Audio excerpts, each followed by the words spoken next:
Episode 16, Unfiltered. We're back. Looks a little different today.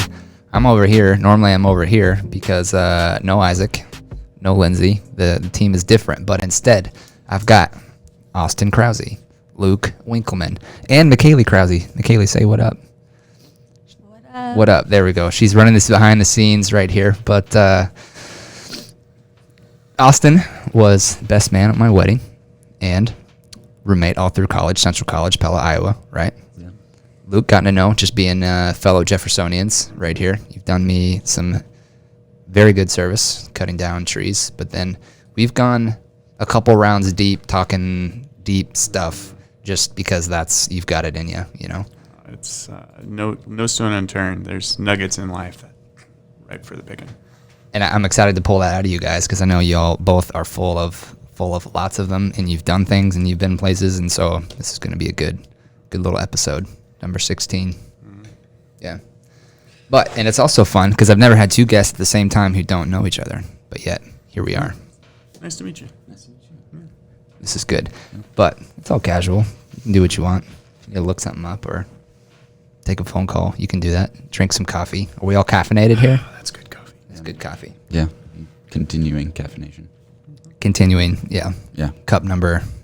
I think this is 3.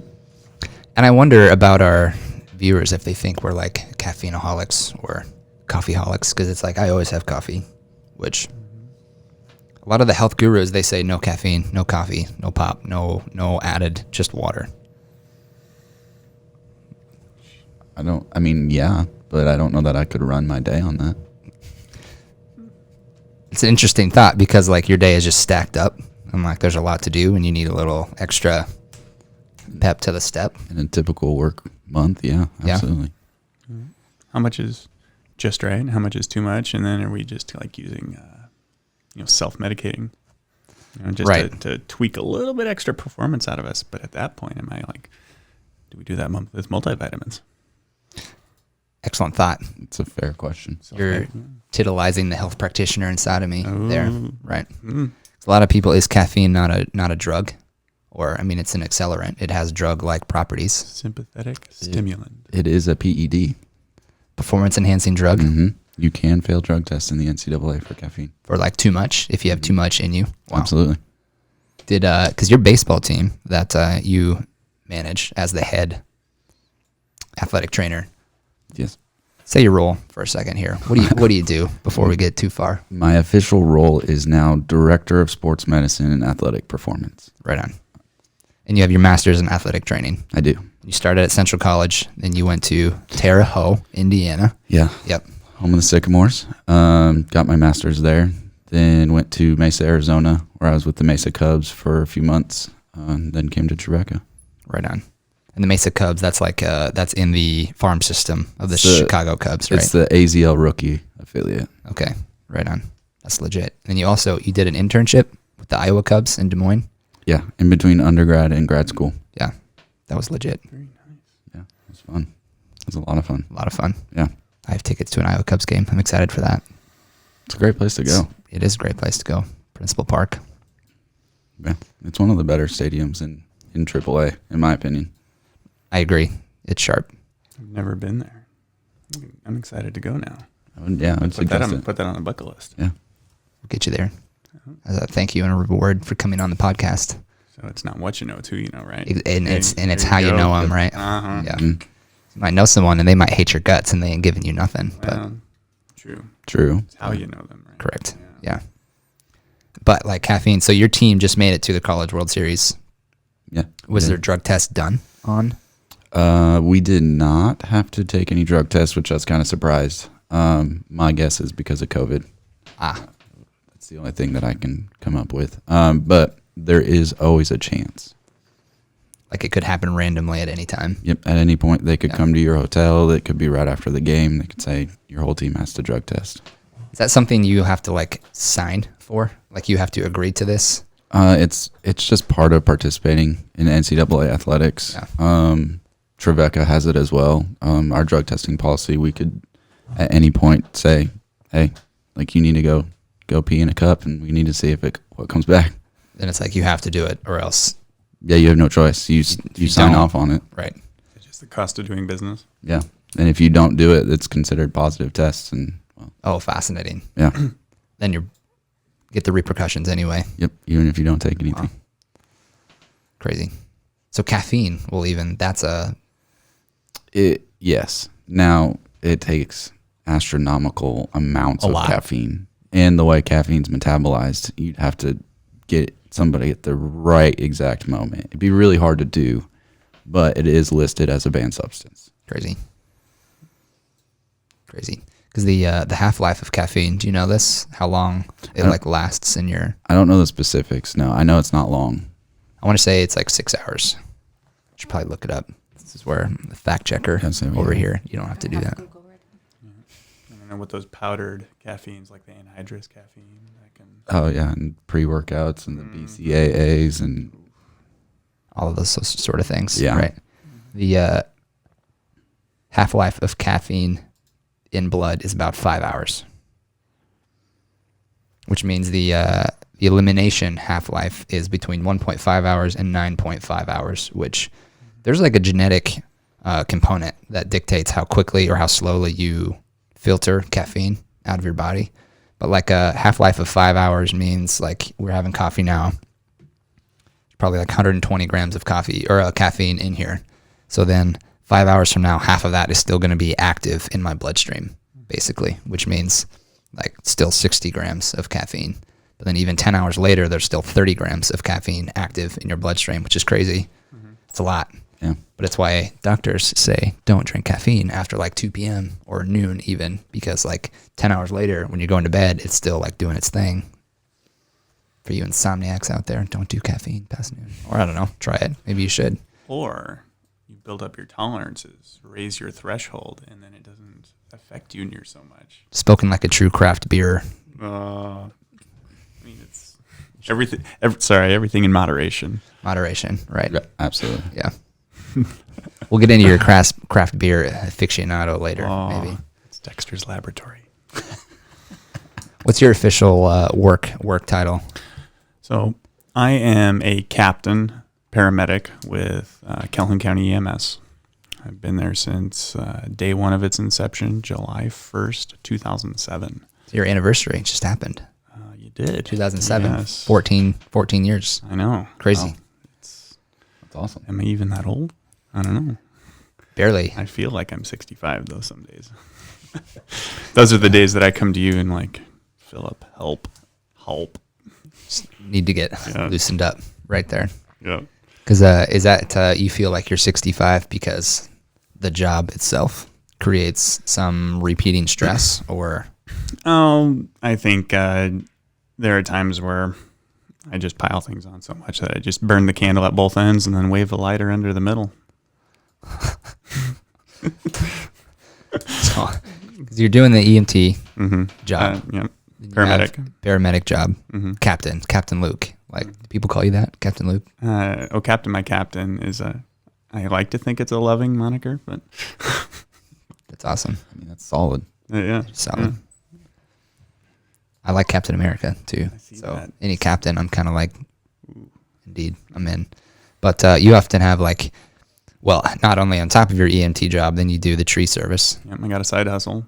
That's not so side hustle. I was gonna say, right. Do you have another side hustle too? I am adjunct faculty at Iowa Central Community College. Yes. Okay. And I've been doing that since 2011.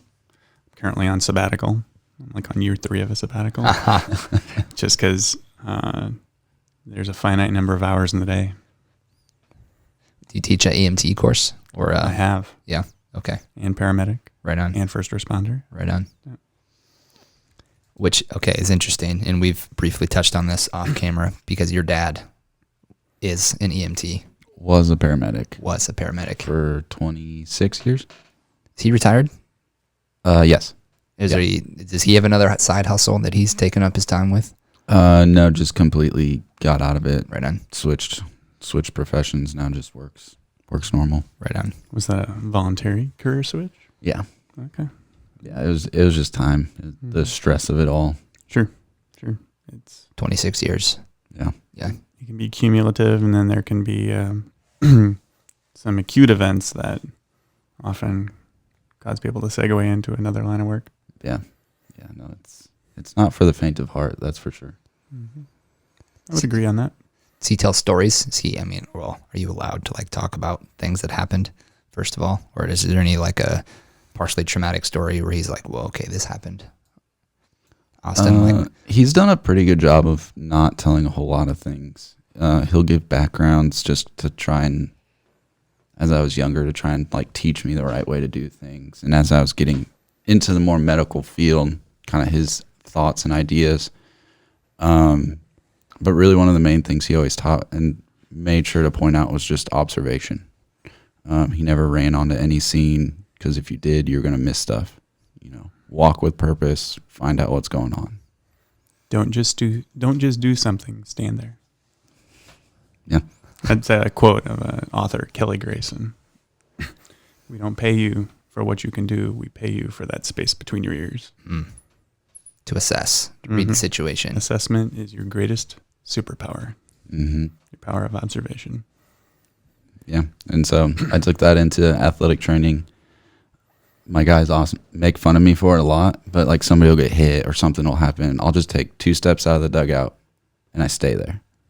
Just watch what's going on. Because 90% of the time they're fine. You don't have to go out there, and you can tell that they're fine. So if you were to just sprint out there, you're just causing more chaos. Yeah. Has there ever been a time where you have sprinted out there? Because it's like, okay, this is like DEFCON 20. Yes. There's been 2 times where I've not waited for umpires, not done anything. I just took off. Both were in the outfield.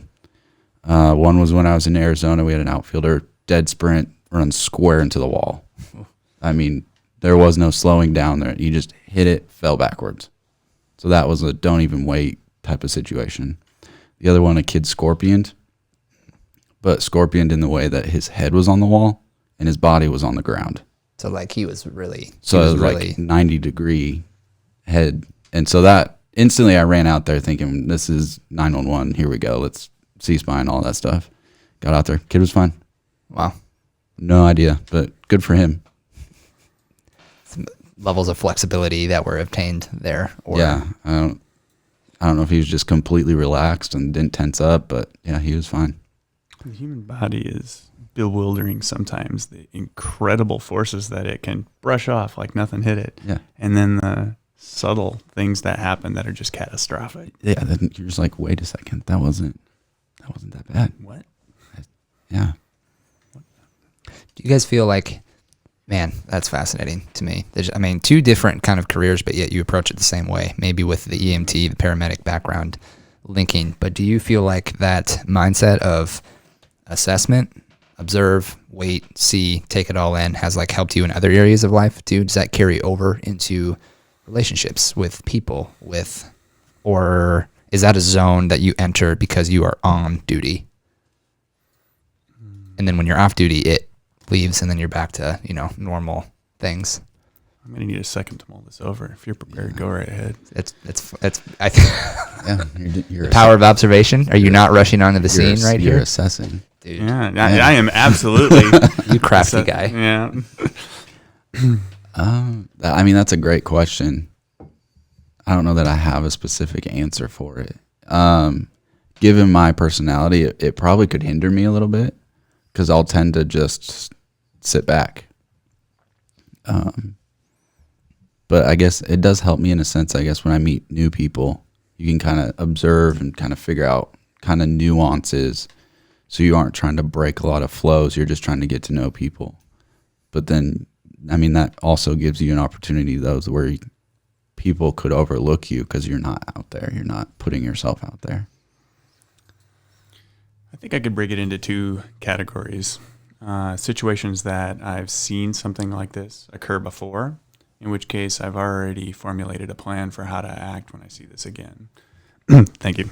For how to act if I see this again. But if it's a situation that I haven't encountered something like this before, I tend to sit back and observe a little bit more. And that may be just how I approach things, whether it's experiential instead of intuition. And even then, intuition, you kind of need to feel things out. Yeah. But if it's something that I've seen before and I can magic 8-ball, predict the future and how I can see the trajectory this is headed, I can obviously work a lot faster. But if this is new territory, uncharted, I'm absolutely going to, survey the landscape and see, what do I want to do? But I know that I've missed some lucrative opportunities in life or whatever because I opted to take a step back. I'm not a fan of risk. So you missed GameStop and AMC recently? Oh, absolutely. Yeah, I was working on the slow grind as opposed to the hip hype. Don't have any Bitcoin either. No. Mm-mm. What about Doge? Nada. Nope. Same. I'm a fan of the deep grind currently right now. Like the wistful, the big highs. I mean, they're obviously good. They're productive, but I don't think you can like bank on that, right? Can't get rich quick, right? Versus your drill that's always going and always bringing you a little bit, and then eventually, like the big payoff down the road. Which got a buddy that built a hog barn in it. It'll take 12 years to pay off the hog barn, but then once it does, it's like a whole second income. Gravy. Correct. Gravy. It's the gravy train. But that doesn't take a whole lot of like monitoring, doesn't take a whole lot of hands-on. It's just like it has to pay for itself first, like multi-million dollars. It's going to take some time to do that. But then once that's the slow grind to me, He's just like day by day, checking days off the calendar until it's like, okay, now life has just kind of changed a little bit. I'm a fan of that. Life's a marathon, not a sprint. It is, isn't it? Very much so. Possibly with periods where you do have to sprint, but then you get to like find the pace again. Mm-hmm. Yeah. Definitely some hustle times. Some hustle times, right. Yeah, I think that whole Reddit, GameStop, Dogecoin thing, I think that if you were smart about it, yeah, it would have paid off. But what we're seeing, at least what I saw, is a lot of college kids randomly investing in GameStop and Dogecoin and not really knowing what they're doing. And some of them made money. I mean, we have some kids that made quite a bit of money, but what are they going to do with that? Are you going to invest that for future, or are you just going to go blow it on something right now? Right. And I think that's where you have to have a slow grind mentality, because otherwise it's all going to disappear. Right. It's like winning the lottery. You could blow it in under a year if you wanted to. Yeah. Which there's statistics on lottery winners. Have you heard this before? Fire away. Like, say again. Fire away. Well, that most, I don't know specifically whether it's most or if it's the average, but lottery winners after X amount of years will actually end up in their same income level before the winning the lottery. It's because they haven't necessarily developed the management tactics for the money, and so it eventually gets spent or it goes away, or they share it with this and that, and then it's all gone. We're talking millions and millions and millions of dollars, but it's like a phenomenon of the lottery that eventually they return to their former status level. So which is more important, money management or money accumulation? Boy, yeah, there's a question, which is almost chicken or the egg, because it's a false dichotomy, because you need both. You need both. You can't really manage money without money. But I think if you're looking at importance level, so if we say you have to have both, but we arbitrarily say one has to be more important. 51-49. Yeah. I would say management. Because you can accumulate all you want, but if you have no idea what to do with it, might as well be zero. Yeah. And if you know what you're doing with it, you don't need per se enough, as much to get done what you're wanting to get done. Mm-hmm. Yeah. I mean, you can live for a long time on oatmeal. Yeah. Rice and beans. Yep. Dave Ramsey. Right. Rice and beans. Yeah. Rice and beans. Which is good. You put a little salsa on that rice and beans. A little salt on top of that. Tabasco. Got yourself a hot sauce. Mm-hmm. Yeah. You're a Tabasco guy? Yeah. I'm a Cholula guy. Ooh, yeah. Nice. A little flavor, not just some hot. Mm-hmm. Mm-hmm. The green Tabasco, though. See, I've not ventured into that. That's the risk level that I haven't crossed. It's an acquired taste. You might like it. Okay. I'll have to give it a shot. Mm-hmm. I wish I had some right now. Just give it a shot. Yeah. Might be a bad idea. Three shot glasses. Yeah. So just Tabasco. Just Tabasco. I would suffer. Heat is not my game. and that's okay. Yeah. Well, thanks, man, for the acceptance. Anyone compared you guys or your mythology to like Sherlock Holmes? The methods of observation or assessment. That's what I'm being struck with right now. Is that what you're doing? Because I mean, I'll take it, but no, I can't say I have. I've described, because as an educator, my goal is to analyze myself. How do I do things, and try and encapsulate that, package it, put a barcode on it, and provide it in a consumable format for students to be able to use. And I frequently refer to, all right, it's time to put on your Sherlock Holmes deerstalker hat. You got to think about this. Okay. Nice. I like that a lot. Yeah, I like that a lot. You've seen the movies, the Sherlock Holmes movies? I've read the books. Okay, it's even better. Even better. You've never seen the RDJ, Robert Downey Jr. version of Sherlock Holmes? Oh, yes. You've seen those? The Okay. bullet vision. The Yeah. Right. solar Yes. plexus. Indeed. That's how, the funny story in college, it was me and another guy who you know, Wolf. It was Wolf. We were talking about who would win in a fight between like this group of people. And we both thought that you would be dangerous. And we were saying he would probably like go for the knee, or he would like destroy some vital part of you, and then a bigger guy that we were talking about wouldn't be able to do anything. And then you walked up and we said, Austin, if you were in a fight with this guy, what would you do? And he said, oh, I'd go right for his knee. That's what you said. And it was 25 pounds of pressure laterally. Yeah. That's all it takes. to a knee Mm-hmm. to like break it. Not from the or- front, from the side. From the side. Because then they're going to collapse. Mm-hmm. Once they're collapsed, then you got a hole. You can either leave them, or if you know what dominant side, you go to that arm. Doesn't take a whole lot of force and a knife, just enough rotation where now they've lost their arm. Yeah, that's a Sherlock Holmes-esque. Michaeli's over there grinning just because she knows. She knows. Smarter, not harder. Tactical. Yeah. That's why that same person always knew not to let me get so angry. He usually removed me from situations forcefully. AKA would just pick me up. Right. Because he was capable of doing Yeah. this with ease. Yeah. Smart. During those college age, temperamental times. Yeah. With age, those seem to disappear, right? Yeah. Yeah. More understanding of what's important, what's not important, I think helps give you vision on. There are times to be angry. And there's times where it just makes no sense. Just let it go. How much energy are you spending being angry? Right. And are you actually accomplishing anything? Right. Or are you just stewing? Yeah. No, you allowed to be angry. It's what you do when you're angry. Correct. Yeah. To be angry, the emotion of anger is not a sin, Permissible. permissible, Yeah. but the actions that follow said anger. Mm-hmm. So what's the situation where it's like, yeah, you have a right to be angry? Traffic. Probably not. No. Not worth it. Unmet expectations. Depends on if somebody has victimized you. Yeah. That would be, and if somebody's, Yeah. I think, yeah, unmet. That's a good one. Just straight up wrongs. I mean, somebody's coming against you in a way, you're allowed to be angry about it. Or even like your family. If you've been damaged, or like if someone's trying to abduct my wife or my child, like anger's going to come in a hurry. And that absolutely should, I think, in Yeah. my opinion. Right. Yep, it's that is unacceptable. Unacceptable. Correct. For another to come into Mm-hmm.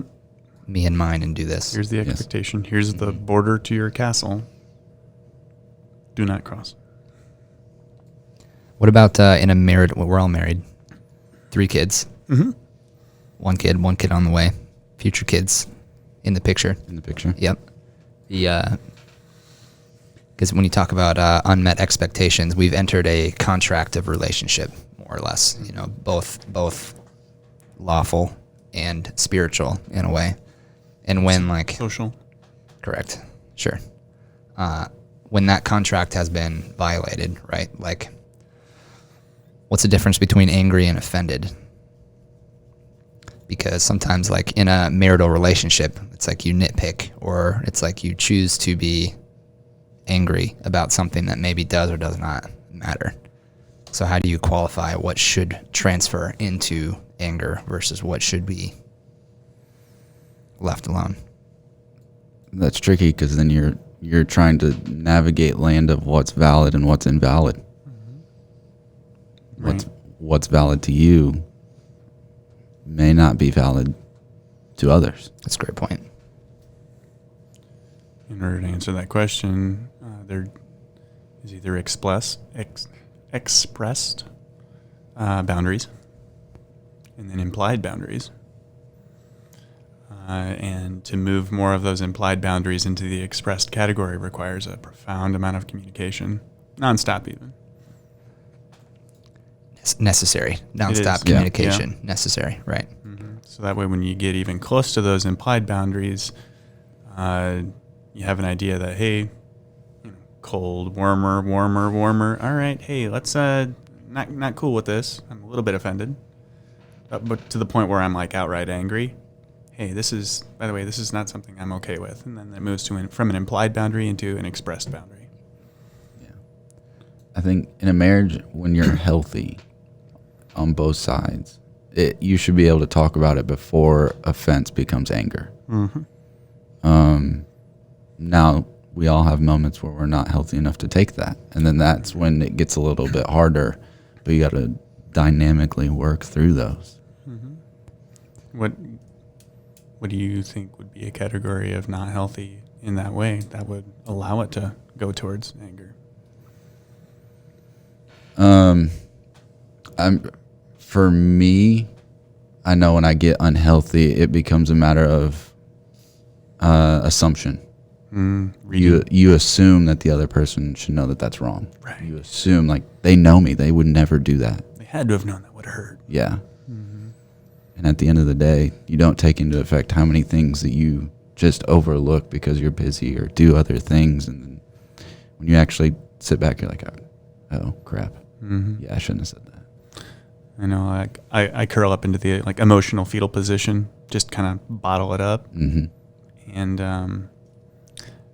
it's kind of like how addiction, the body's like, oh, I'm feeling whatever, up, down, you name it. And the body's like, I know what'll make me feel better. It's not really healthy, but it'll make me feel better. And so in a way, that's what I'm doing when I might be a little bit offended. I curl up into that fetal position because, well, this temporarily makes me feel good. Yeah. This maybe might stop the pain. All it does is snowball the situation because now, sure, I'm offended. I curl up into the fetal position. I haven't communicated that, ooh, ouchie, this hurts. Yeah. And then later on, really ouchie. You created layers of compacted strife and stress that has never been addressed, and then Yeah. That was my go-to. that was your go-to? I mean, to a certain degree, probably still is, but... Then you yourself were an internalizer. You were just going to absolutely. bottle it and put it on the shelf. Mm-hmm. But then it would come off the shelf at some point. When it reached nuclear proportions. Yes. I currently working on that. Are you? Oh, yeah. Yep. Mental health is important. It is, isn't it? McKaylee's nodding her head. Yes, I'm an advocate for mental health. As you should. As we all should. As we all should. Correct. I love health. Health we think of so much as external. Like the first thing I feel like most of the time you think of health is fitness or like nutrition. Mm-hmm. But yet, how long does it take before you start transitioning the health topic into mental or self-health, which is neglected, I would say, vitally in America, let alone, I mean, just worldwide, let alone instinctual. It's almost like society has taught us to not understand self, like, tell me the last time you saw like a 12, 13, or 14-year-old that was like into self-health. Self-health. Tough words. It seems like it comes with age. Like here we are talking about what we used to do. We used to internalize. We used to bottle things up. I used to be a quite hypercritical, judgmental type of person, analyzing and then like casting judgment and then removing myself from places I didn't want to be, which was not healthy for me or for Isolation puts you in a sound echo chamber. Indeed. But then it's like with life journey, we all get better and wiser and stronger. But yeah, like why is this not happening sooner in life? Why do we all have to get to 30 before we start figuring things out and start getting healthier? Or because it's not cool. At least what I see almost on the daily is it's all about culture. It's all about what looks like I'm the cool kid on campus. Herd mentality. I want to be part of the group that's in. And it's like social media probably influences that quite a bit because we can only see what's on the outside. I'm outwardly healthy. My body's healthy. My Instagram is on fleek. Yeah, and you only see the good days. Mm-hmm. Nobody posts, today was a terrible day. Like, here's my terrible video. No, here's my perfectly edited picture. Here's my TikTok dance that I did without error, even though it took me 30 of them to do it right. I'm only going to show you the one that was perfect.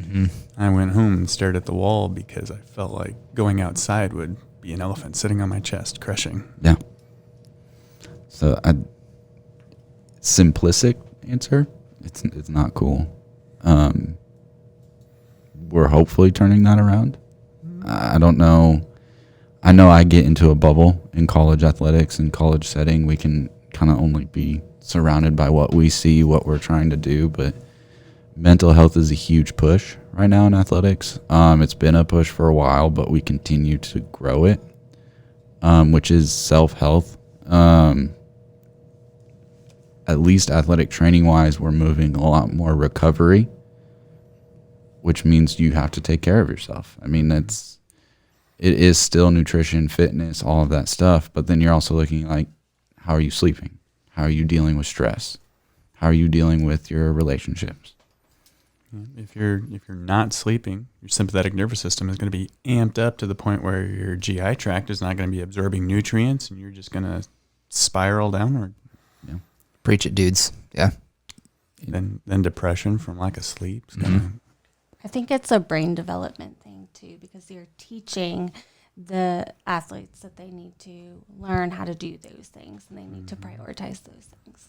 And when you're 13 or 14, your brain's not developed completely yet.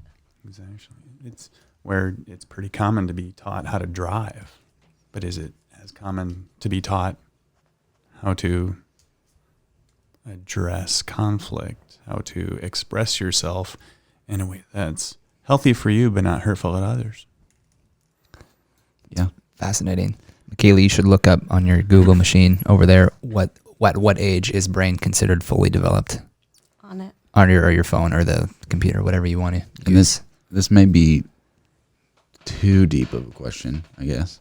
There's no such thing for this place. Correct me if you've already, forgive me if you've already said, but you're from Iowa, correct? Correct. Yep. So the poll goes out to how many of us growing up saw men expressing emotion healthily? You already know the answer to that question. In a sense, I feel like I do, but is it zero? As in, like, how many have you seen personally? Like growing up, how many men do you know growing up showed you the way to deal with your mental health or to deal with emotion? Or even saw their dad cry? I'm reviewing, Dad, if you watch this, hey, we've got a conversation, I suppose, coming our way, but I can't think of a time. I have a very distinct visual of my dad at his dad's funeral, which happened when I was 4 or 5. And it's actually like one of my, I interrupted him. We were at a church where everyone had moved downstairs into like the reception area for the funeral. The casket was still upstairs. My dad was upstairs in the chapel, standing in front of the casket, just like looking, just like this. Looking, and for some reason I had gone to find him because I'm a punk kid who wanted his dad and probably had some stupid thing that I needed from him, and didn't really realize what was going on. And like I interrupted him in his moment of solace, and it's like, I don't know why I remember this, but I regret so wholeheartedly like not observing the scene, rushing on the scene, being like, Dad, what's going on? Are you going to come back downstairs? Like, leave the man alone. But he was not crying. He had no tears, which, at least not that I can remember. And maybe I'm romanticizing him and I'm omitting that from my memory. But that was one time where maybe I can say he was processing emotion properly, because he removed himself from a public scene. He was processing emotions. He was, I don't know, taking it all in. I guess I don't know what was going on in his head at that time. I'm not sure if he remembers what was going on in his head at that time, but there's one instance where it's like, it's a maybe. It's a maybe. But did anyone ever like sit down with me and say, this is how you need to handle your own mental health, or how are your own emotions? Like, not necessarily. I mean, getting on my rant here, I had a pretty good church youth group. I had a proper church youth group. Proper is maybe the wrong word, but it was effective for me at that childhood. And I had a strong male leader there amongst two strong female leaders there.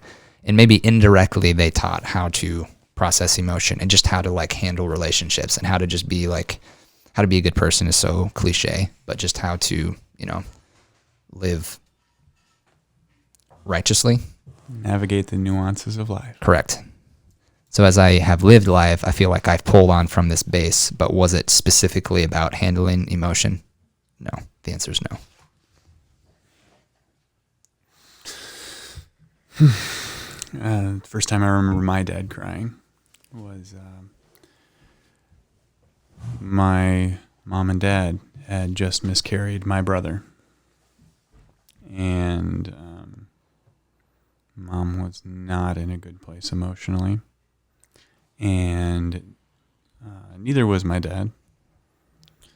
But my dad since passed. He died in 2014. Since then, she's talked about that moment and she was going through a period of postpartum depression following that. Like, this was bad on bad, where she felt comforted by him crying because now she felt like she was not alone in her grief. Oh, fascinating. And I know in mental health community is, like when you think of like folks in a troubled environment getting together, you think of maybe like a 12-step program, a group getting together, a support group. But mental health keeps coming back to that. It's like finding people that you can not compare yourself with, because you'll always find people to compare yourself with. Oh, I'm doing better than this person, or they're doing better than I am. But finding people that you can identify with. I am not alone. I am part of a herd. And I know there's a prophet, and the name escapes me, but he was crying to God. He's like, God, I am the last one. I am all by myself. And God's like, nah, you got other people out there. You're not alone.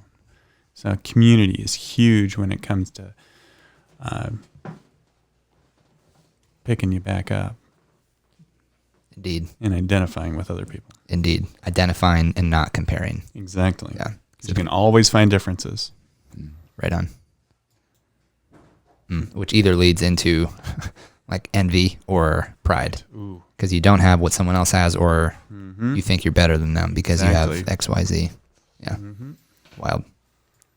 Did you find a brain development age? Yes, 25. Really? Your prefrontal cortex is not fully developed. That's the part of your brain that helps you helps you to inhibit impulses and to plan and organize your behavior to reach a goal. Oh my. At what age is the limbic system fully developed? Which is your emotional center. Fight or flight, protective. It says the critical parts of your brain are not fully developed until 25. Do you know your limbic system? Do you know the answer to that? I do not know, but I would suspect that it's much earlier. Because limbic system impressions, if I recall correctly, occur at ages closer to 4 years.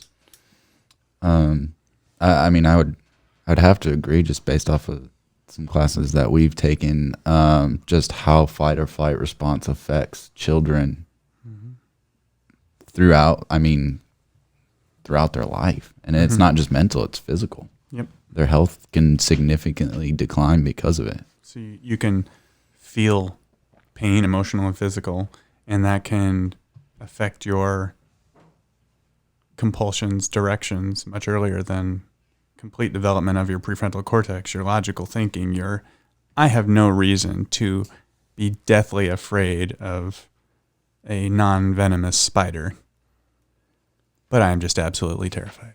Yeah. Because you can't logically process accurately. But you can bet my limbic system is like, get the frick out of here. Same. Yeah. I would agree with that. Quick limbic system search was typically fully developed ages 10 to 12, which is fascinating. Much earlier. Yeah. You've got 10 to 15 years of imbalance, may be the wrong word, but reliance on limbic system instead of the logical part of the brain. The body placing a high importance on protecting itself. Survival. Mm-hmm. Fascinating. And then once survival's been achieved by 25, now it's time to conquer the world. Yep. Then you can start thinking about other things. Wow. Because probably the most susceptible time of life would be that first 25 years. That's when you're most likely to die. Most vulnerable. Yeah. Most vulnerable. And if you've made it to then world conquering, is that what you just said? That's what he just said? Kind of true. Through school. I mean, people are exiting school, college, postgraduate stuff. It's about 25. I think I was 25 when I got done with chiropractic school. Yeah. Which is bonkers that they're teaching, me the things that they're teaching. But yet, yeah. You think you're old at 25. Especially like in olden days, you would be committed to marriage at like age 14, Yeah. in English culture, or I've watched a lot of Downton Abbey, I suppose, that For research. for research purposes. Research, yeah. Mm-hmm. Research. That's right. History. Yeah. Yeah. Learned a lot doing research Mm-hmm. on that show. But even like old time America, it's not uncommon. And I mean, life expectancy, has only gone up to 80 in the last couple of decades, or the last maybe, post World War II. And if I remember right, it actually just went down. Did it for like the first time in Yeah. a long time? It like dropped by like a year or two. We may need to fact check that, but if I remember right, it actually went down. Would that be post-COVID era?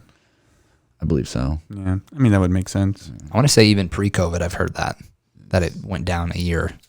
Because, I mean, it's not a mystery that America is not a healthy country. What? Right? No. When you talk about a third of the Fake population, news. if not more, is obese. Yeah, fake news. There's already lots of pandemics going on. Mm-hmm. COVID's just a covering. It's like the peel on an apple. There's so much more going on around. Things that have been going on for decades. Obese. I mean, yeah. Don't get me started there. He's got a soapbox. He's there. getting there. Yeah. He's getting there. Mhm. Got 1 foot on. Mm-hmm. Take 2 feet off Don't here. worry. We'll get there. We'll get there. We got time. Well, okay. So here's my big hammer here. Okay, it's because Did we make it? Did we get him I think he needs a couple more nudges. on? Okay. I'm gonna take off. I'm gonna get off of the soapbox here because one time I asked you. I said, how many times have you had to pronounce someone dead at the scene? Well, first off, if we're going to ask questions about my job, let me lead with Is there a no man's land? the opinions are my own. Okay. I have are my own and do not necessarily reflect my employer. That's a good disclaimer.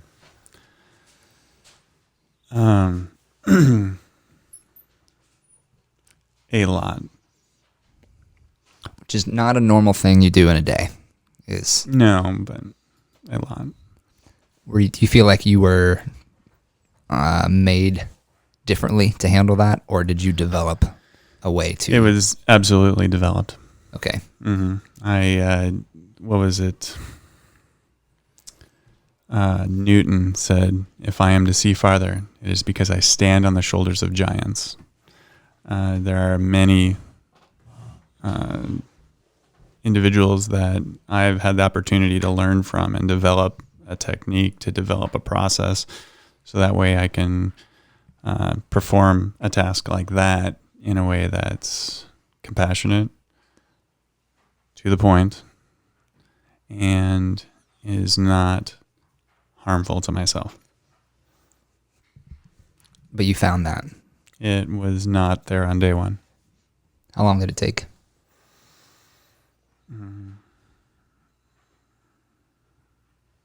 Well, it's still improving, so I'm not there yet. Are you saying life is a lifelong journey? You saying it's a constant process of growth and learning? And I would absolutely subscribe to that idea. But there were some very epiphany-esque moments. Year 6 months in, year 1, year 3, year 5. And those coincide with paths crossing with a particular person that said something, I witnessed something happen, and the odd thing is those epiphany moments interlocked with experiential moments that I'd had. Somebody's talking about an event that I had experienced something similar to that, and they're like, here's how I handled that. And I'm like, I know exactly what you're talking about, and I'm going to make that my own. Had I received that same advice 3 years before, it would have meant nothing. Yeah. because you weren't ready to receive. Here's a lock. Here's a key. If I have a key without a lock, does no good. mm-hmm. It's an interesting concept. Kind of like a seed without water, water without a seed. Which again, the biggest thing I've taken away from doing this podcast over the last 6 months is that balance is necessary. Mm-hmm. And that there's almost not ever one thing that totally changes the situation. Or it's like, if I only had this one thing, then everything would be okay. Panacea. It's not a thing. It's not a thing. It's like about balance of all the components, you know? And if you focus on health, it's like, I'm going to get healthy this year, but yet you neglect your relationship. Then it's like, well, in a roundabout way, that's going to affect your health because you are not like in a position of balance. And yet here you are again. It's just like, that's what sparks my mind is the key and the lock. You need both components. It's not one thing that changes the scene. Mm-hmm. All things in moderation. Balance. Correct. Yeah. Maybe the biggest thing I have to preach is to strive for balance and not for, I don't know, because you still want to strive for success and the goals that you set for yourself, but yet not at the cost of losing balance. So you're saying the ratios need to be equal? Yes. In order for synergy to occur. Otherwise, homeostasis. We spend a lot of time in homeostasis. We do. Sure, we can have one system falter, and all the others rise to meet the challenge at a cost. Yeah. Of energy and resources. Energy, resources. You switch from aerobic to anaerobic. Things can only compensate for so long. Yeah, before it all falls apart. Mm-hmm. We're open to either of you, but what was like that piece of advice that helped change how you reacted or responded to a stressful situation?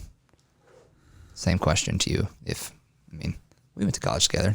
We did. I knew you then, I know you now. Same. You know me. Both. We're different. We've evolved. But is there something that sticks out? It's like, yeah, once I realized this, once the key met the lock, this is when things kind of changed. The one that I received was, you have to be comfortable with your own mortality before you can spend time navigating someone else's mortality. If you are uncertain about yours,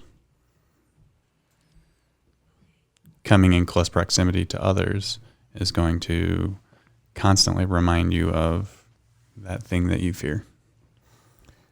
Kind of like just understanding or knowing what's going to happen to you when you are dead. Mm-hmm. Mm-hmm.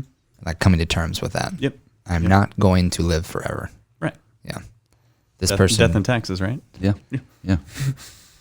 Those two things are going to happen. Mm-hmm. That's deep. That's just, it's a big concept. Like the day-to-day does not encounter the death talk, you know? Yeah. Right. But knowing that it's going to happen and that that's okay. And that it's important to appreciate the present and make the most out of it. Yeah. It's almost like freedom, too. It is. When you appreciate the present more, because you know, like this is going to be, there's going to be a time when this is done. Right. Right. Like like when you know that versus when things go on and on and on, then it could be the best thing in the world and it never ends and it would become boring or monotonous. Yeah. Too much of a good thing. Is it still a good thing? If you lose your appreciation for it. Right. Awareness. So then we're back into a Sherlock Holmes observation thing to where it's like be observed and be aware. Yeah. So you've come to terms then, like you pronounce people dead, but yeah, you can go home and you can sleep at night, and it doesn't. There was another, and this was a healthcare provider that recommended this, and this was on a podcast. And I've since adopted it, and I've seen a dramatic change, and not just myself, but my colleagues and the loved ones that are surrounding us usually at a time like that. And we'll pause to respect the memory of this person. And it's a profound moment, but it makes it less calloused. But also, it's it can be it's an environment that pleasing is absolutely the wrong term, but it's just like, wow, look at all this person did. Look at this mark that this person left on. We live in a very big world, and so for tiny little old them, tiny little old me to leave a mark on the world, that's awesome. So awesome, yeah. It's an awesome thing to be like, wow. There's capability for us to leave a mark, a good one. It's good. It's good. It's a good outlook. It's kind of a peaceful outlook. Peace is important. Yeah. Which helps maintain balance. Helps not to like end in a sympathetic, stressed out, overdone, anxious state because you're scared all the time. Discord, 9 Inch Nails. Not what you want. No. Not what you want. Did I get you? You instantly knew what I was talking about when I said that, right? Yeah. Yeah. You got me. Is that a song? 9 Inch Nails? No, it's a band, I believe, right? Band. Yeah, it's a band. Yeah. 9 Inch Nails is a band. Yeah. Pretty raucous music. Yeah. But We'll get you going. I'm sure. We'll have to try it out, I suppose, a little bit later. There you go. For research. For research. Research Purpose. Right. Yeah. That was kind of my big lofty hammer question for you. There's a scene in Mission Impossible. I love Mission Impossible movies. Where there's like you prefer a scalpel, I prefer a hammer. That's what this one person says. Sure. On like their method of getting things done. So that was my big hammer question. Like not subtle. No. How do you deal with that? Which my big hammer question for you is more or less like dealing with college kids, having gone through the college experience, having like made it through like a traumatic period where you don't logically think until you're 25. Like we went through college, like theoretically. I was young and dumb. Have you ever lost a kid or like been mentoring or formed a relationship with a kid and then they like fell apart and like didn't make it or dropped out or got hurt or disappeared or? Yeah. And thankfully I was recently able to talk with this kid again. I hadn't seen him in a long time. Had a kid get hurt. Really good athlete, really good kid, really good family. Tried to help him the best way that I knew how. And you'll see that's kind of where we went. We went wrong. It's where I thought I knew how. Tried to mentor him in ways that wasn't speaking to him. His rehab didn't pan out. We still don't know why.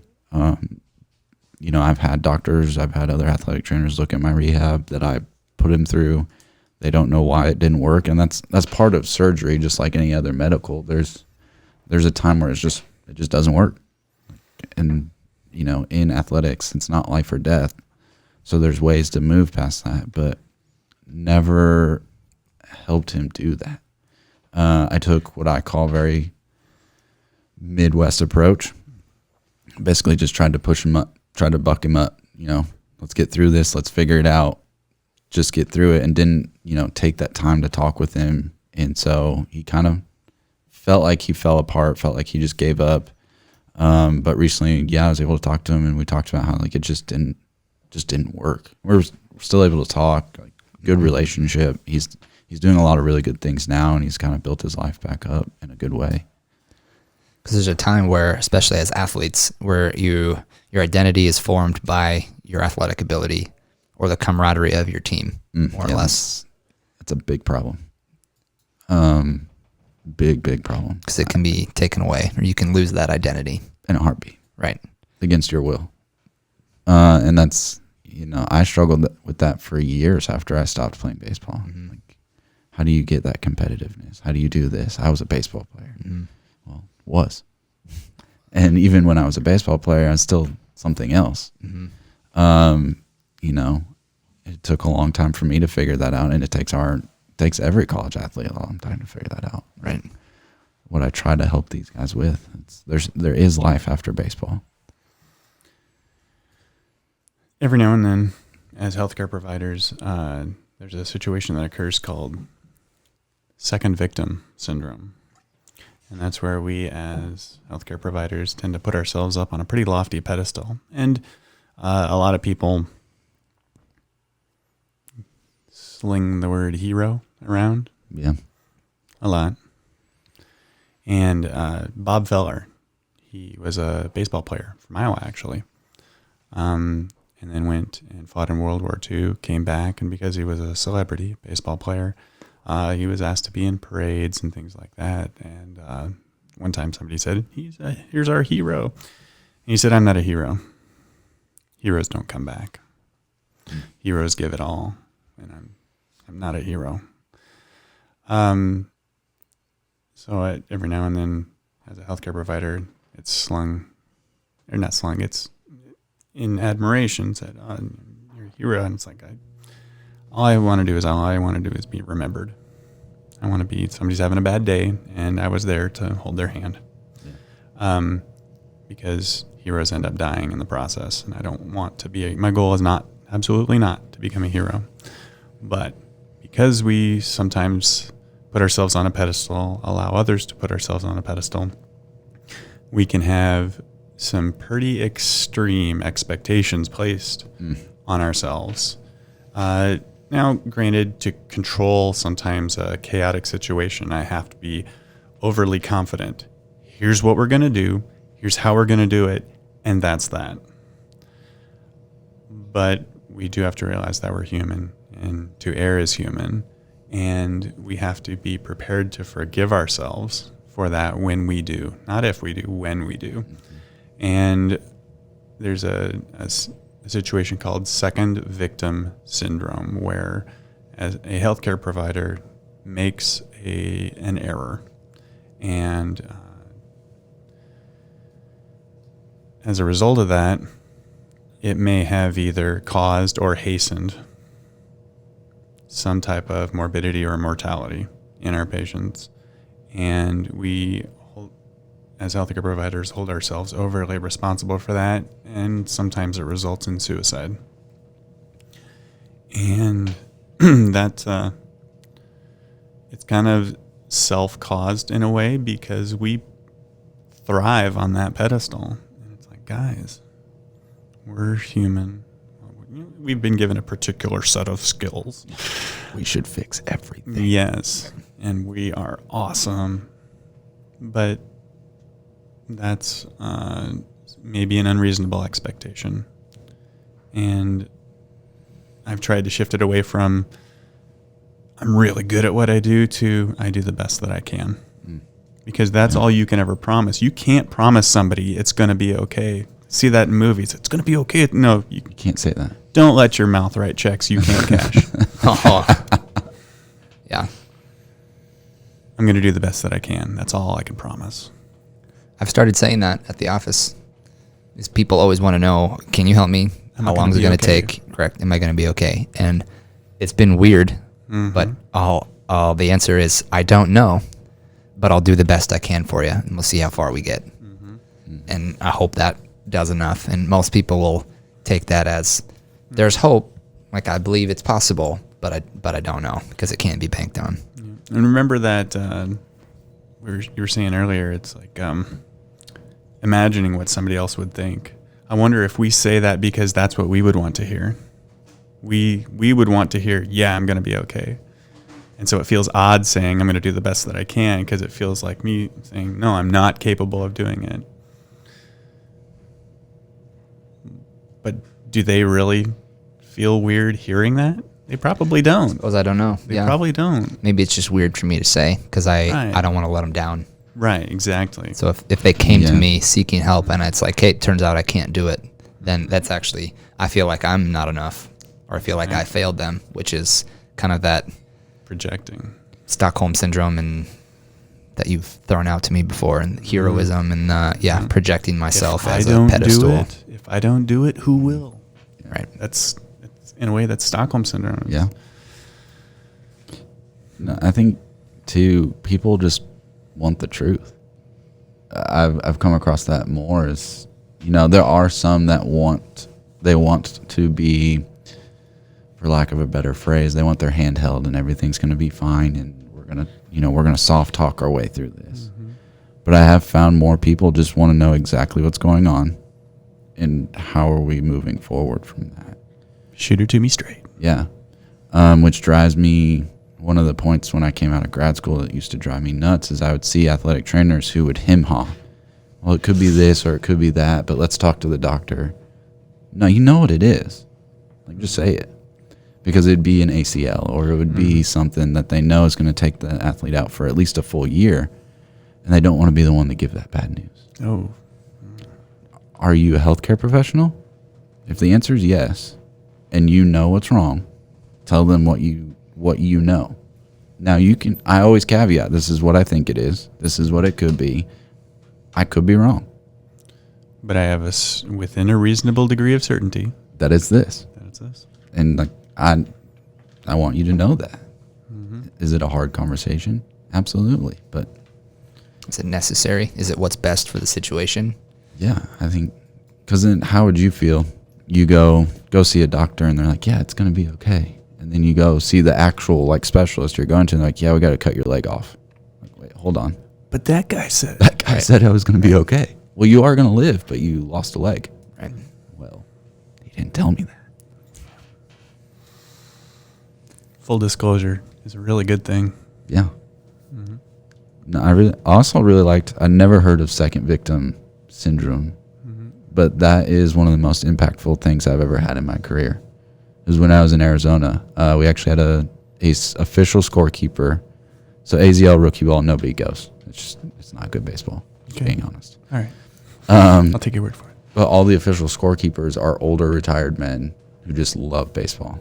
Well, I actually had one have a heart attack, and I had to go. I was the one that did CPR. Mm-hmm. He didn't live, and I was crushed for months. But I had really good mentors that were like, hey, this happens. You do realize CPR is not it's what we need, and early AD, all that stuff, that's what we need, but it's not 100%. Right. Not even close. It's a pause button. Yeah. And so it took a lot of dealing with that, and you know me, I'm a perfectionist. Michaela can attest to this too, that I feel like I have to be good at everything I'm doing. And if I'm not, it drives me nuts. So the idea that I went to school for this is my profession. I've gotten the ample training on CPR, AED. I know what I'm doing. And it still didn't work. What did I do wrong? Right. And then you just sit in that. You stew. You stew in it. And you're like, well, what? You just repeat it over and over again. And as I've come out of that, my biggest regret was that family invited us to the funeral. And I didn't go because I felt like it was my fault. Wow. Wow. I'll say this was before the age of 25. It was. Ooh. Yeah. Ooh. So now that you have matured, I realized and we did have a coach go, and he was like, hey, they just wanted to thank us for all that we tried to do, all that stuff. So that was one of my earliest regrets in my profession. I think story like that, you didn't do anything wrong.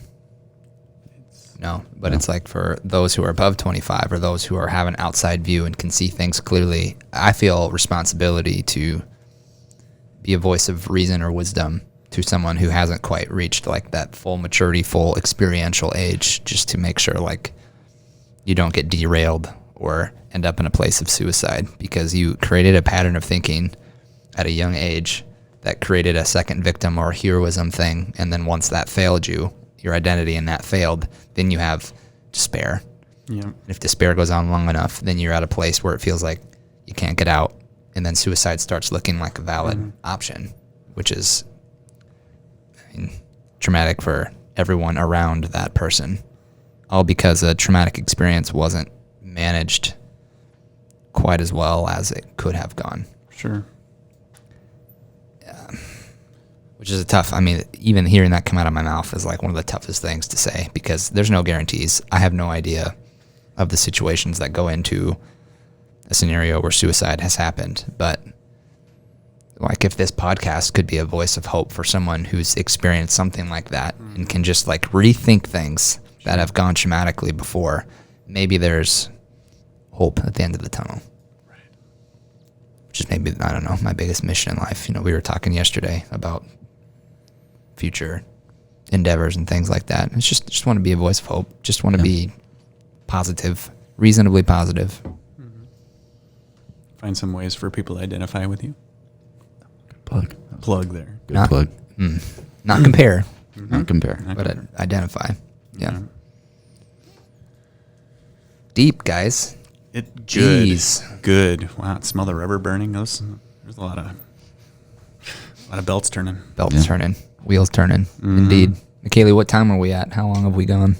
An hour and 7 minutes. Man. Did it feel like an hour and 7 minutes? I feel almost exhausted. Yeah, that wore you out. A little bit. You also just got off a shift. I did get off a 48-hour shift about. I think you gotta tap it. Yeah, there we go. About 4 hours ago. Crazy. So yeah. Is it the talking or is it the lack of sleep? It's the candle at both ends, waving a lighter into the middle. Yeah. Yeah. Mental stability. Mental stability. And another thing that professionals in general have to be cognizant of, and it's kind of setting yourself on that pillar. It doesn't really matter what profession you're in. If you find yourself being good at something, why is it that people that have been in a profession for a long period of time appear to be less confident? The longer you're in something, the more you hear somebody say, possibly, I'll do the best I can. Whereas when you're fresh out of school, you're like, I will take the world by the nether regions. Yeah. I think, at least where I'm at now, it's more patient focused. So in any other profession, more customer focused, whatever you're giving. Because people have the opportunity to say no. Yeah. And I think, but when you first come out, and some of it could be age, because we're not, like we just talked about, but also like you want to make a name. This is me. This is what I just learned. Still working identity out. Yeah. For me, I want to be the best at what I'm doing, but whenever I feel like I'm the best at what I'm doing, find somebody better. Don't be the smartest person in the room. No. If you are, find a different room. Yeah. And thankfully McKaylee's getting her MBA because I get to read leadership books that I would normally not just buy on my own because they're textbooks. But, thinking about my new position, I have staff members, stuff like that, refocusing that it's not that I'm in charge. It's directly from the book. I don't know the author, so I'm not trying to copyright. Paraphrase. But you're leading other leaders is the idea. The book is called Leading Leaders. I don't have the author, but it's very Like good. I said, I'm not trying to there you copyright go. it, but Yeah, yeah. it's legitimately what it is. It's a citation. Yeah, and Yeah. understanding who you surround yourself with, but also how can you get other people to be at the pinnacle of what they're doing. Mm-hmm. It's not you aren't trying to herd a herd of sheep. Yeah. You're trying to develop people. Yeah. Allow them to see the potential that they are capable of being. Right. That's cool. Oh man, it's like a deep breath of fresh air when you see that happen. And when it clicks, so many things get done, and it's fun. It's enjoyable. Spectacular. Yeah. But there's two psychologists, Dunning and Kruger, and they coined a concept of the Dunning-Kruger complex, where someone's experience for a period of time decreased their confidence.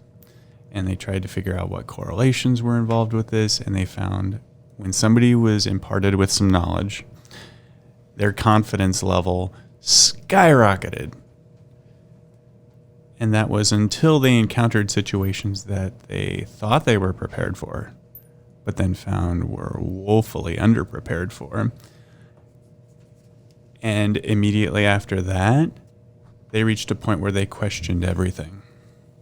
So they coined that peak of confidence, Mount Stupid.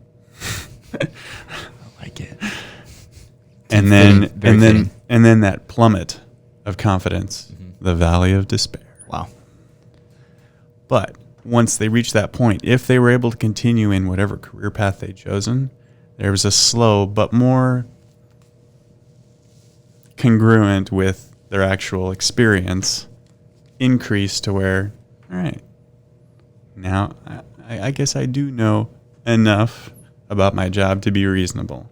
I'm not the big kahuna. I'm not the king. I'm just going to do the best I can. You know enough to know you don't know everything. Yes. Yeah. And that's a great... Donald Rumsfeld just passed away. Donnie. Yeah. And I don't know if you remember that. I do. Great quote. Yes, great quote. It was during the press conference where they were talking about weapons of mass destruction. Bad press conference. Yeah. Good quote. Where he said, there are known knowns. That is to say, the things that we know that we know. Then there are known unknowns. That is to say the things that we know we do not know. But then there are unknown unknowns. The things we don't know we don't know. Those are the dangerous things. Dangerous things because we aren't even looking for them. Right. Yeah.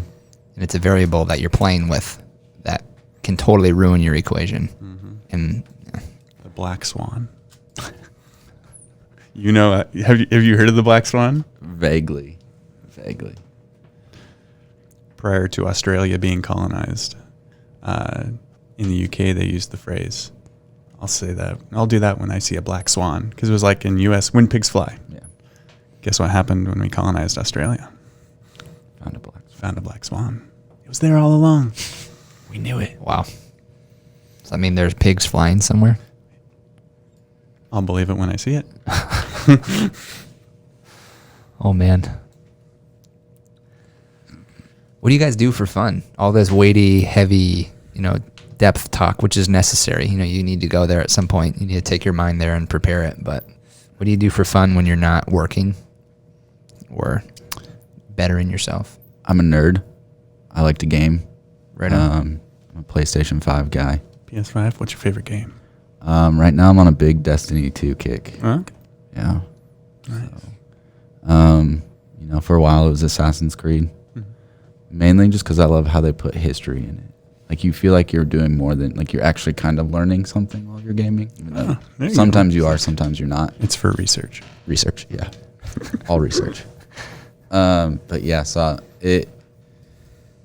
it reminds me of, it's a way for me to kind of unplug a little bit, which I know isn't always the most productive thing. But for me, I get surrounded by enough where I just need to decompress.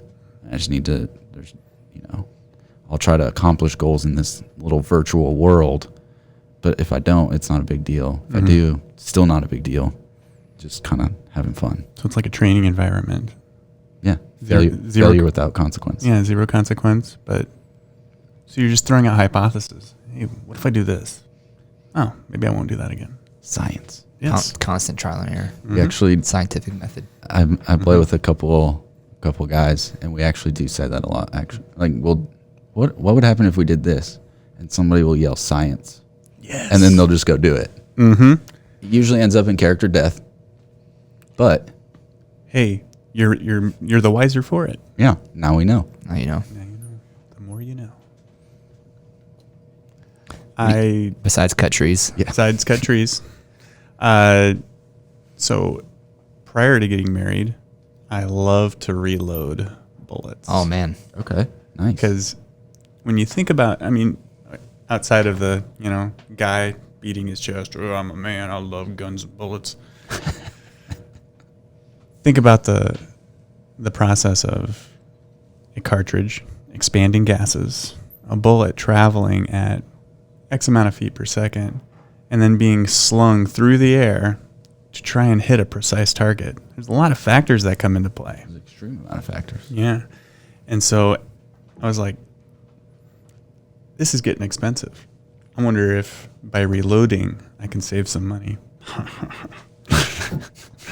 They say you never save money, you just shoot more. I mean, I could see could see how. Right. But it's not as simple as one would make it to believe. There's powders that burn at different speeds, because think of like you pushing a car down the street. If you push the car for 10 seconds, the car is going to be going X amount of feet per second. But if you push that car for 30 seconds, you'll be able to get it going faster. Yeah. And then if the car weighs less or weighs more, then that's something. And if you put me behind the car, it's going to be going much slower than if you put somebody much bigger than me behind the car. So there's a lot of factors in, oh man. And I enjoy things that precise. So it wasn't a big shock when I segued into brewing beer, because the temperature that the yeast is processing at, the grains that you use, what temperature you roast the grains at, the electrolyte profile of the water that you're using, and the sugars being converted using enzymes from one to the next. It's just like, wow, there's so much nuance. Yeah. So you science for fun, basically. Yes, I science for fun. Okay. That tickles the part of your brain. And I'm going to start saying, when I do something like, I wonder if, I'm going to say science. Yeah. Science. Yep. Mm-hmm. I got to remember that. And if it doesn't work, science. You reject the hypothesis. Exactly. Reformulate. Formulate and go from there. Yeah. Yeah, because with Thomas Edison, I didn't fail 410 times, was it? Something like that. More than that, yeah. 1,000 maybe or something. Mm-hmm. I merely proved 1,000 times that those ways didn't work. Right. That's why. Look at the bright side. That's why the study of economy is not actually a science. Mm-hmm. That's a side. Did you say dichotomy? Economy. Economy, okay. Right So on. every day is merely one step further into an experiment. Because no one knows what's going to happen tomorrow. Mm-hmm. Right. Tomorrow is a whole new playing field for experimentation. Mm-hmm. Can form a new hypothesis every morning. New things happen every day. Right. But to truly be science, in my opinion, you have to at least reject or accept the hypothesis of the day. You Right. cannot say it didn't happen because somebody else did something. Like, you have to actually adjust on that hypothesis. Right. And then you're also blaming outside factors too, which there's not a lot of responsibility in that. No. Mm. Science. Science. Right on. I like it. Do you either you consume media like TV or books or movies or something of the sort? Social media. I like to start books and get like halfway, Sure. to even 3/4 the way through them, Yep. and then I'll start another one and just never just continue yeah. that process. Same. I have a massive bookshelf Same. of books that I'm going to read someday. So then I switched to audiobooks. Now I've got a massive library of audiobooks that I'm going to listen to someday. Hey, there's still time. Mm-hmm. You got to make time for that stuff, don't you? You almost have to like schedule it. You got to put it in your day. Say again? Carve it out. Carve it out. It's like, this is when I get to read. Mm-hmm. Or at least stare at a page and let your mind think about things. At least sometimes that's what happens to me, you know, when you read and you read again and you read again and you still don't know what that paragraph said because your mind just like, obviously I needed some time to compute some things, so which is valuable. I mean, I used to think of that as time wasted or I'm failing at doing what I said I was going to do, but now it's kind of like, well, work it out, man. What was that? You don't have to achieve actual things for a day to be productive. Yeah. Yeah. Time wasted enjoyed is not time wasted, which I don't know if that's true or not, but And don't be afraid to develop that list of to-do things at the end of the day. You may not have accomplished the things that you set out to do, but in retrospect, log or journal the things you did do, because it's through that you can get a sense of accomplishment. Okay, so that's why I'm exhausted today. Yeah. I actually did. Look at all the things we did. Right. Yeah. Started. It started. Or started. I mean, it's still doing it. Mm-hmm. what's the most fun you've ever had doing something besides getting married? Good save. Yeah. Good save. Most fun I've ever had. That's, It's probably bachelor party for me. It's probably just like, you know, outside of, you know, marital things is Sure. yeah. bro time. Just like the, you know, traveling with guys. It's been fun. It's been some pretty fun, like Christmas gatherings with family, things like that. Just get together. Mine, I think, always associates with people. I think that's really healthy to enjoy being in community. Yeah. That's good. Yeah. I know I've had certain situations, but see, I remember every pleasant situation I've ever had. Yeah. As one giant blur. It all just runs together. A lot of, to be honest, probably some of my top 10 of my top 10s involve doing something with my wife and immediate family. I mean, that's so like if you're gonna rule out getting married and marriage stuff, it's like you just kind of kicked me in the knees, man. 25 pounds of pressure from the side. Yeah, just took it all out. Mm-hmm. My family's my people. That's sure. Right on. Yeah. So I guess that's what it is. The most fun you've ever had is just, it's a constant community with family. Yeah. It's special. Worth saying. It is. Wouldn't want to omit that from you at all. Yeah. Same. Just you and Yeah. MK time. You and McKaylee time. Yeah. Good save. I'd say the World Series. Going to. Going to the World Series was College World Series or as far as it'll stick out because it's significant and it's the most recent. But yeah, going to the College World Series with Trebecca, that was a big. blast. Right on. Go Trojans. Good plug. It's a good plug. So that definitely sticks out. I think that goes to kind of what we've been saying is it's also relational. Like I was there with the team. I was there with the coaching staff. I was lucky enough to have McKaylee there while I was there. I mean, getting to enjoy things with a community that when you look back at it and you're like, we spent all day together, but we didn't realize it was all day. Like those are the best moments. You just enjoyed that whole day. Yeah. I wonder if it's because we're sharing it with somebody. I think it's very important. Yeah. And we're not the only one having fun. It's not at other people's expense. Yeah. It's we're collectively. When it's just pure, genuine fun. Yeah. It's good.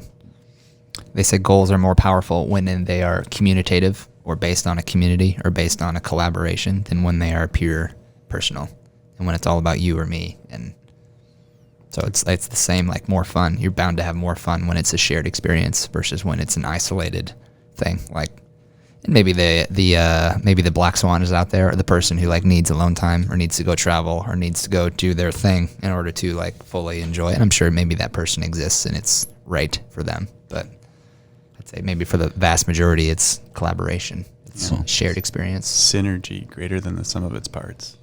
Everything in moderation, right? Yeah.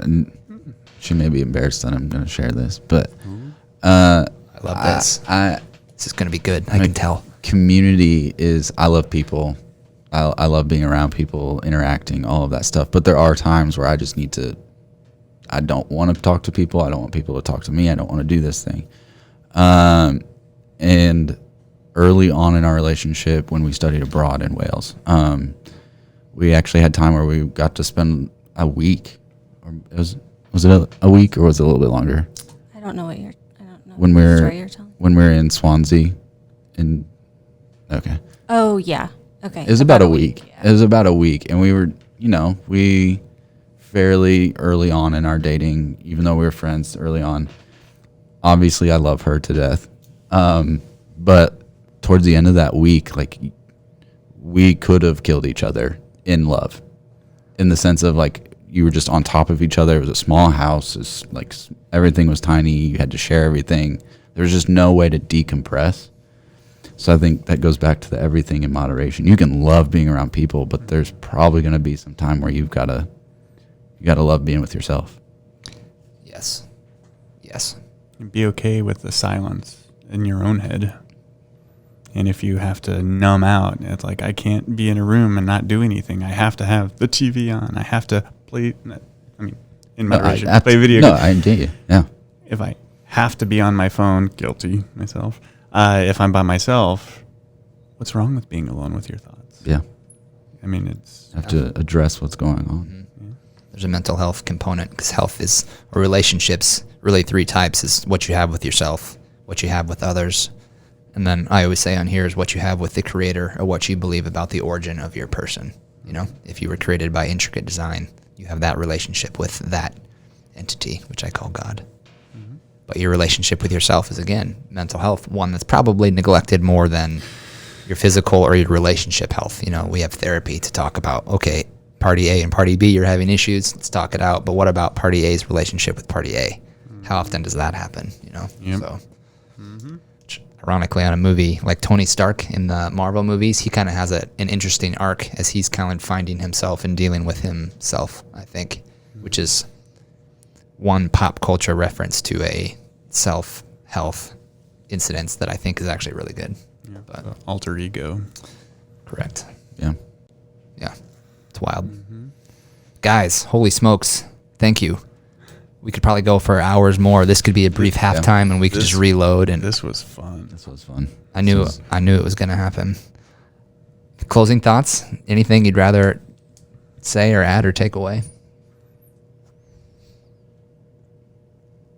No. Boom. We did good. I suppose I'd just end with, let's always be prepared to understand that maybe we're wrong about something. And if we enter everything that I could be wrong, but I can only make decisions based on the information I have at hand, so I'm going to move forward with confidence. But as a scientist, that's right. I reserve the right to change my opinion whenever new evidence comes to light. It's like, this is my working goal, but I can change course, and that's okay.